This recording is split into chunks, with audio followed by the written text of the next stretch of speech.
Hello! Hi అందరికీ. Welcome to my channel. It's me Rajeshwari. నేను మీ రాజేశ్వరిని. ఈరోజైతే నేను 4 సీడ్స్ అయితే తీసుకొని మీకైతే ఒకటి చూపియబోతున్నాను. ఏంటంటే ఆ రెసిపీ ఏంటో ఇప్పుడు చూడండి. ఇక్కడైతే water melon seeds, pumpkin seeds, sunflower seeds, సోంపు ఉంటది కదా!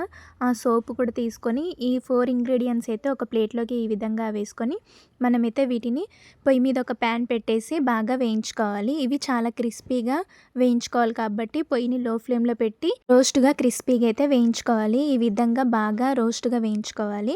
ఇలా వేయించుకున్న తర్వాత వీటిని పొయ్యి మీద నుంచి దింపేసి ఒకసారి బాగా కలుపుకొని ఇవి ఇంత గోల్డెన్ కలర్ వచ్చే వరకి వీడియోలో చూపించిన విధంగా క్రిస్పీగా అవ్వాలి. ఒక ప్లేట్‌లోకి సర్వ్ చేసుకొని వాటిని ఫ్యాన్ కింద ఆరబెట్టేసి ఇలా స్టీల్ బాక్స్ కానీ, గాజు గ్లాస్ కానీ ఒకటి తీసుకొని దాంట్లో అయితే మనం ఇలా సర్వ్ చేసుకోవాలి. ఆఫ్టర్‌నూన్ లంచ్ చేశాక మనము అన్నం తిన్నాక ఒక స్పూన్ డైలీ ఇలా తింటే ఈ సీడ్స్ చాలా బావుంటాయి. మీకు ఈ వీడియో నచ్చితే లైక్ చేసి, షేర్ చేసి, సబ్స్క్రైబ్ చేసుకొని మీలో ఎంతమందికి ఇష్టం సోంపు?